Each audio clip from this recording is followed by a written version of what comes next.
Hi there and welcome to the Barbara Young channel. Now I'm continuing my project of the Kwik Sew K3979 top, that one, and this time I'm going to be cutting out the pattern pieces and cutting out the material so I can actually be ready to put it together. Now what I tend to do is to actually take the pattern and cut out the main pieces that I want, but I cut out the whole thing because it is a multi-sides pattern, and then I take my tracing paper and trace out the actual size that I want. That way I've still got this to reference and I can make any amendments to the actual traced out piece, and I'm not going to have to worry about that. So better get on with this and get cutting so I can get on to cut the material out as well.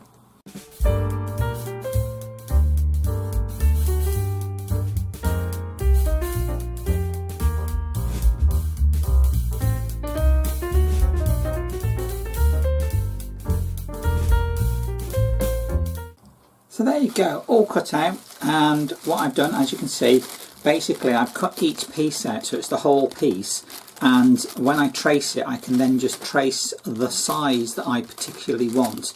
That way I've kept the original pattern without losing the different sizes, but at the same time it's a bit more manageable to deal with when it comes to cutting the material out on it. But first of all, they're all going to need a bit of an iron.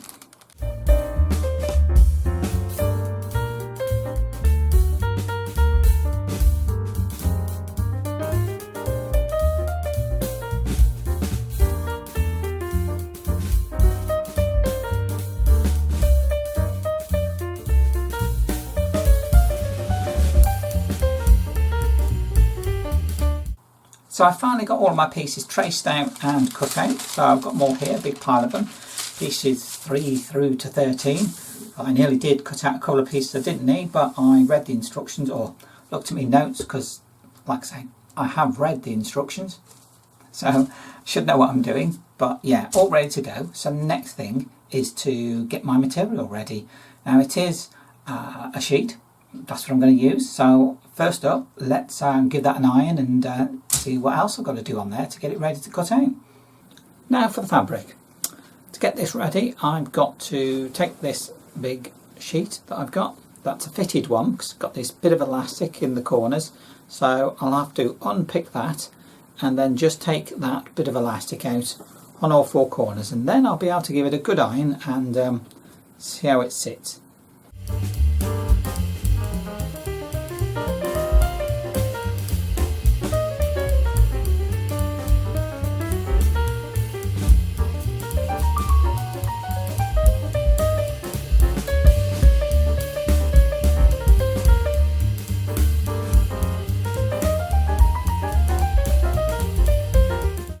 Well, as the prep work for my project is coming on quite well, getting the pattern cut out and getting it traced up and then sorting out getting the material cut out, I thought I'd have a quick chat about patterns and instructions generally, just my observations of how I've found working with commercial patterns. So at the moment I'm doing this one, and as you see, what I tend to do is to take the individual pieces, I cut them out, and then I've got, I cut them out and then I've got the whole piece there ready to go, and then I can just copy that, and I prefer that to be the best way, because then I've still got the whole piece. I can still grade it down to what I need, because then if I want to cut medium I can just copy that with some tracing paper to the size that I want, and I can do that with all the pieces, and that's how I generally tend to work with my pattern pieces.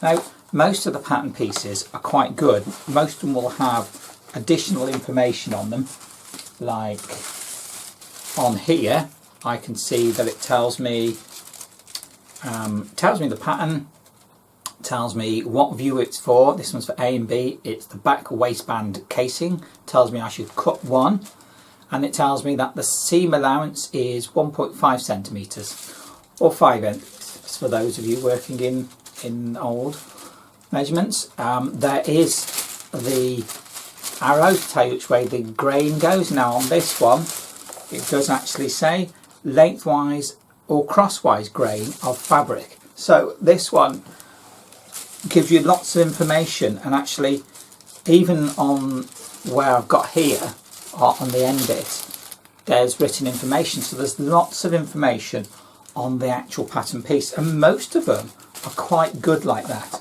Some pattern pieces are not quite as good. Some pattern pieces you do have to sort of, between the instructions and the actual pattern piece, you have to sort of work out what it is that you're going to be doing and where you need to mark things up.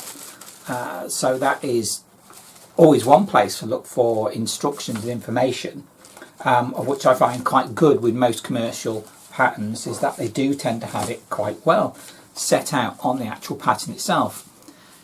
The other part, which is obviously the instructions, and I may have said this before, I feel that sometimes they're a little lacking. Some are very good and some aren't so good. I mean, this one I'm working on now, the Kwik Sew, it's got a whole section, it's got a small section over here to do with telling you about different stitching and how to do little bits, some finishing things, but it doesn't always tell you in the instructions to do that. So when you get to the end and you stitched a part, it doesn't tell you to finish the seam.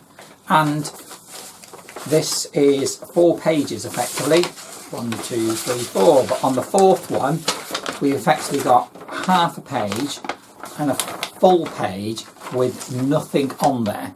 You know, there's no information there at all, and I just feel that they could take a little bit longer to fill out those instructions. If I can get it folded up.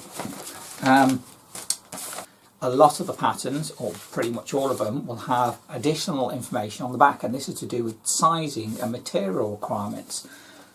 Very rarely will you find that information actually on the instructions.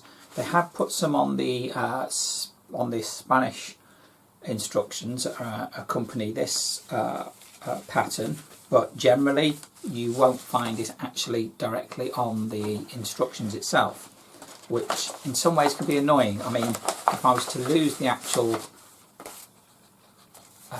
you know, the wallet that it comes in, or this was to get damaged, then where would I get that information from? I'd have to look it up, I suppose, or try to look it up. Now, one of the things that I also tend to do while I'm doing it, if I've got room on the instructions, is I write on them. I actually start writing my notes on there.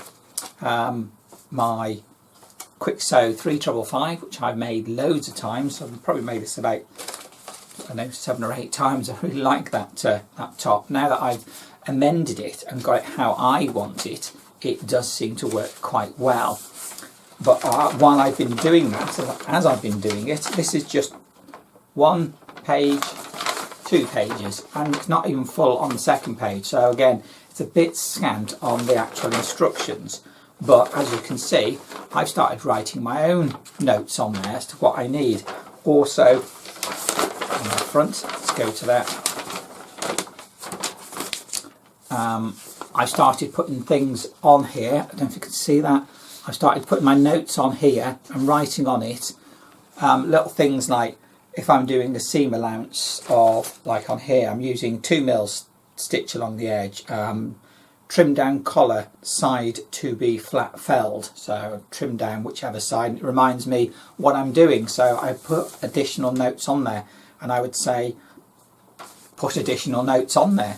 Why not? If you've got the empty space on the paperwork, why not put your own notes on there to help you, and put little, as it were, stars or asterisks against it so you can refer to the right note.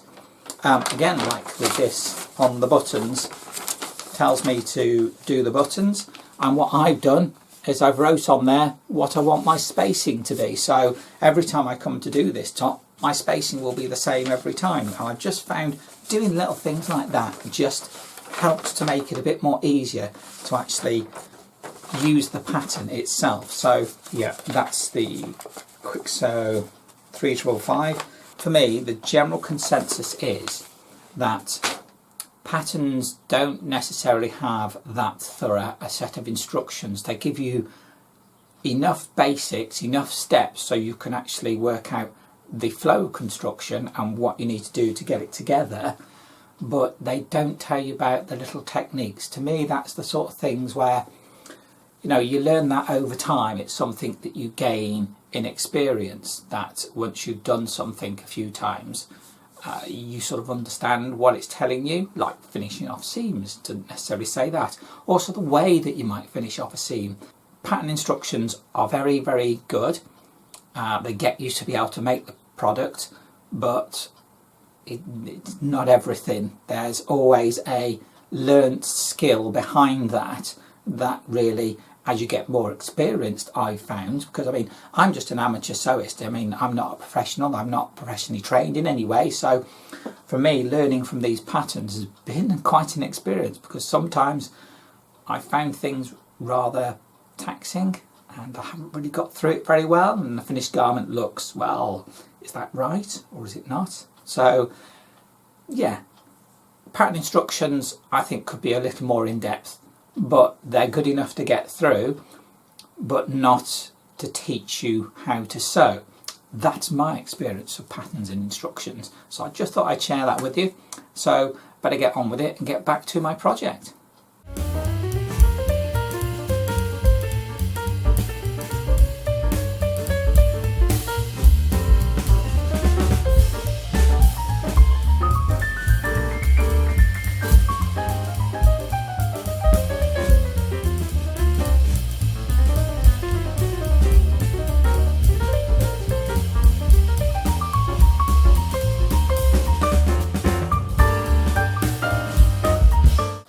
Well, I finally managed to get all my pieces cut out, or you know, all the patterns done and the pieces material done. There's a couple of pieces I haven't cut out because I don't really need them for doing the mock-up. Those are the pockets and the tie piece that goes in there on that centre part. Now, having cut it out, everything looks fairly straightforward, with the exception of a couple of things. I mean, the fronts and back, you know, seem fairly straightforward. There's a couple of markings I've yet to put on there, but not a problem, seem alright. The first thing is the tab piece up on the, I don't know, the front fastening, front opening piece, where that's got that part where it's going to button up a bit like you know, a t-shirt type fastening. Polo shirts, the only thing I think of saying. And you've got these parts, haven't you? You've got this shaping. One goes on one side and on the other side. So, you know, you form that facing piece where the button goes. Now, when I was copying the piece out, I did notice something, because I always write all the instructions and everything onto my paper piece. And what it says is front tab, cut 4 fabric, cut 2 interfacing. Now, when I was reading the instructions, I couldn't quite work out why I needed 4. I mean, I've had another look at the instructions, I still can't quite work it out. Don't know, it seemed to me originally, when I went through the instructions, that I needed just 2, 1 for each side. Not really sure, so yeah, that's definitely going to be a point of problem, I suppose, which is why I'm doing the mock-up, because if I have any problems, I can certainly iron them out, hopefully, while doing this part of it. The other part of it was to do with the bottom section. You've got the main top piece and a bottom section, which is that bit there. Now, having done that bottom section, cut it out, I thought, have I cut the wrong piece out? Because this is exceptionally wide. It's a lot wider than I was expecting, so I don't know. I really don't know. I better go and double check my pattern piece, but it does seem to be a lot wider than I thought. I've got the both pieces here, because it's front and back. So it makes it look like it's going to be really wide down at the sort of waist or onto the hips area. But I don't know. I suppose another reason for doing a mock-up. I'll find out, and then I'll know whether or not this sizing is an issue, or whether it's something that's right and it just looks a bit odd because I'm not used to having to attach a piece onto the bottom of a shirt, really. So yeah, a couple of things there that I think might be problematic, but hopefully this mock-up will help sort them out.